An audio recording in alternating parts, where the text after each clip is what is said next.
Hello बच्चों, welcome back to our channel billion education where we aim to reach and teach billion population. तो प्यारे बच्चों, आज हम पढ़ने वाले हैं एक बहुत ही इंपॉर्टेंट कॉन्सेप्ट के बारे में जिसका नाम है पॉलीज एक्सक्लूजन प्रिंसिपल। हम क्यों पढ़ रहे हैं पॉलीज एक्सक्लूजन प्रिंसिपल? क्योंकि बहुत सारे बच्चे मुझे क्लास में ये पूछते हैं कि सर, अगर हीलियम का इलेक्ट्रॉनिक कॉन्फ़िगरेशन लिखना है दैट इज 1s2, और अगर ये मैं ऐसे लिख देता हूँ तो ये क्यों गलत है? ये क्यों गलत है, इसमें क्या प्रॉब्लम है? तो जी हाँ, इसी बात को समझाने के लिए कि एक ऑर्बिटल में दो इलेक्ट्रॉन के स्पिन सेम क्यों नहीं हो सकते, पॉलीज अंकल आ गए। ठीक है, तो देखते हैं क्या है पॉलीज एक्सक्लूजन प्रिंसिपल। सबसे पहले आप इस एक्सक्लूजन शब्द का मतलब समझ लीजिए। पॉली कहते हैं कि एक ऑर्बिटल के अंदर, जैसे कि पीस ऑफ ऑर्बिट है तो उसके अंदर 3 ऑर्बिटल होते हैं, तो एक ऑर्बिटल के अंदर दो इलेक्ट्रॉन का जो स्पिन है वो सेम नहीं हो सकता। मतलब उसके स्पिन के सेम होने की पॉसिबिलिटी को ये एक्सक्लूड करते हैं। मतलब ऐसा नहीं हो सकता। इंक्लूड का ऑपोजिट होता है एक्सक्लूड। मतलब आप एक ऑर्बिटल में दो इलेक्ट्रॉन के स्पिन को सेम नहीं रख सकते। तो चलिए देखते हैं स्टेटमेंट क्या है। तो यहाँ पे स्टेटमेंट है none of two electron in an atom can have same value of all four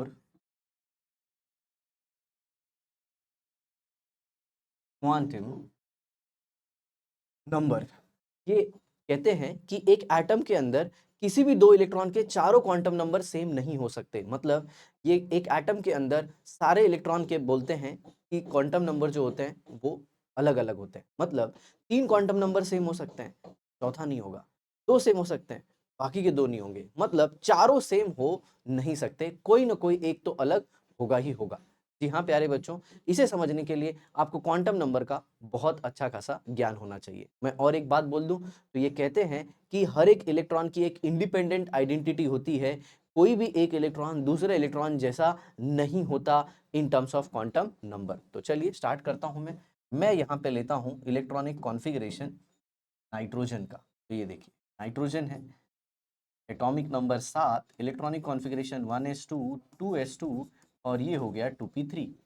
okay, डब्बे में भी लिख लेते हैं। तो ये हो गया 2, ये भी हो गया 2, और यहाँ पे आ गया कितना, 1 1। चलिए, तो मैं यहाँ पे लिख लेता हूँ नंबर ऑफ इलेक्ट्रॉन, फिर उसके बाद हम लेंगे n की वैल्यू, फिर l, फिर m, और फिर s। एग्जैक्टली है। चलिए लाइन भी खींच देते हैं। ये देखिए,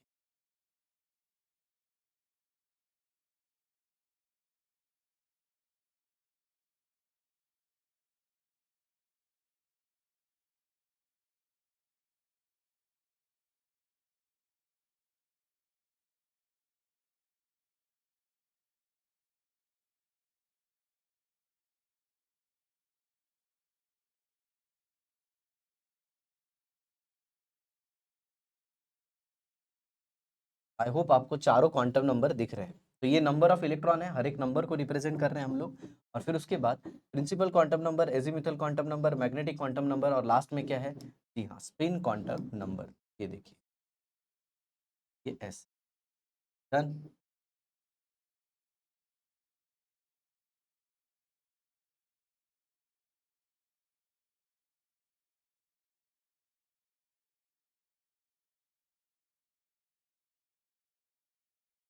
से 60 डब्बे बना लेते हैं।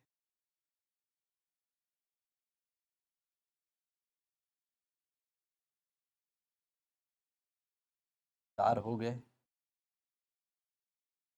5 के बाद 6 और 7। डन। चलिए, अब इसमें हम हर एक इलेक्ट्रॉन की डिटेल को भर देते हैं। अब कुछ इंफॉर्मेशंस लगेगी जो मैं आपको यहाँ पे बता देता हूँ साइड में।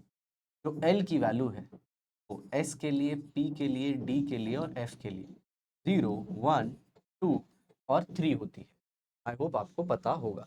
तो हम लेते हैं सबसे पहला इलेक्ट्रॉन। सबसे पहला इलेक्ट्रॉन, कलर को भी चेंज कर लेते हैं। ये लीजिए, तो मैंने लिया सबसे फर्स्ट इलेक्ट्रॉन। ये सबसे पहला इलेक्ट्रॉन 1s2, तो इसके लिए n की वैल्यू क्या है 1, l की वैल्यू क्या होगी 0। सर l की वैल्यू 0 क्यों? अरे भैया s सब ऑर्बिट का इलेक्ट्रॉन है, तो s सब ऑर्बिट के लिए l की वैल्यू क्या होती है 0 होती है। उसके बाद m की वैल्यू क्या होगी? जी हाँ, m की वैल्यू होगी 0, और फिर s की वैल्यू होगी, पहला इलेक्ट्रॉन है तो उसका स्पिन मैं ले लेता हूं प्लस हाफ। आप चाहो तो माइनस हाफ भी ले सकते हो, आप चाहो तो माइनस हाफ भी ले सकते हो।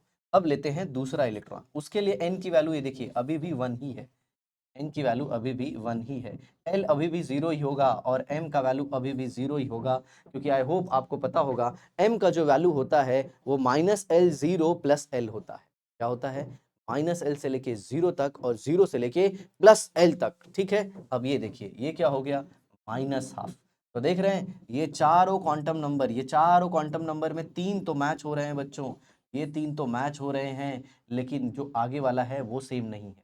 चलिए अब मैं बात करूंगा किसकी? जी हाँ, अब मैं बात करूंगा सेकंड की, सेकंड सब ऑर्बिट की, दैट इज 2s। तो इसका नंबर ऑफ इलेक्ट्रॉन कौन सा है? जी हाँ, ये तीसरा इलेक्ट्रॉन ले रहा हूं मैं। अब n की वैल्यू हो गई 2, l की वैल्यू तो 0 ही होगी और वापस m की वैल्यू 0, और ये पहले इलेक्ट्रॉन के लिए स्पिन प्लस हाफ। ठीक है, चलिए अब चौथा इलेक्ट्रॉन लेते हैं। तो चौथा इलेक्ट्रॉन n की वैल्यू 2, l की वैल्यू 0, m की वैल्यू 0 और इलेक्ट्रॉन का spin minus half. I hope आपको बकायदा समझ में आ रहा है। अब पांचवा इलेक्ट्रॉन यहां से लेंगे, इसके लिए भी अलग कलर लेते हैं। अब ले लिया ये पांचवा इलेक्ट्रॉन, उसके लिए n की वैल्यू कितनी है? जी हाँ, n की वैल्यू 2 है। अब l की वैल्यू कितनी होगी? जी हाँ, अब l की वैल्यू 1 होगी। सर l की वैल्यू आपने 1 क्यों ली? l की वैल्यू 1 इसलिए ली क्योंकि p सब ऑर्बिट के लिए l की वैल्यू 1 होती है। आई होप आपको समझ में आया। अब यहाँ पे देखिए, अब ये होगा -1 और एक इलेक्ट्रॉन का स्पिन हो जाएगा प्लस हाफ। क्या हो जाएगा? Plus half. अब दूसरा देखिए, ये छठा इलेक्ट्रॉन, यहाँ पे n की वैल्यू कितनी है 2, l तो 1 हो गई, l1, और हम सब जानते हैं p के लिए m की 3 वैल्यू होती है, कौन सी? -1 0 +1, -1 0 और +1। ठीक है, अब देखिए यहाँ पे ये हो गया 0 और इलेक्ट्रॉन का स्पिन अभी भी प्लस हाफ है। अब बात करेंगे लास्ट इलेक्ट्रॉन की, that is seventh electron. n की वैल्यू अभी भी 2 है, l अभी भी 1 है क्योंकि p सब ऑर्बिट का इलेक्ट्रॉन है, और m की वैल्यू होगी प्लस हाफ और ये अभी भी है प्लस हाफ। जी हाँ, मैं l की वैल्यू हाफ बोल गया, +1 होगा। ठीक है, अब आप इस पूरे डेटा को चेक करिए, पूरे डेटा को चेक करिए।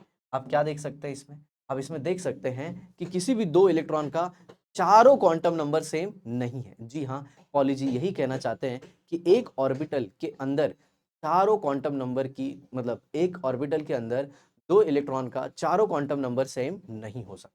आई होप आपको समझ में आ गया। एक ऑर्बिटल छोड़िए, एक एटम की बात कर रहे हैं। इसकी एक एटम की, एक एटम के अंदर किसी भी दो इलेक्ट्रॉन का चारों क्वांटम नंबर सेम नहीं हो सकता। हर एक इलेक्ट्रॉन की खुद की आइडेंटिटी होती है। चलिए इसी पे एक क्वेश्चन भी ले लेते हैं। तो क्वेश्चन है, lithium 3 1s3 is wrong according to, according सबसे पहले आता है ऑफबॉ प्रिंसिपल, दूसरा आता है हंट्स रूल, तीसरा आता है, पहला ऑफबॉ प्रिंसिपल आ गया, दूसरा हंट्स रूल आ गया, और तीसरा आता है पॉलीज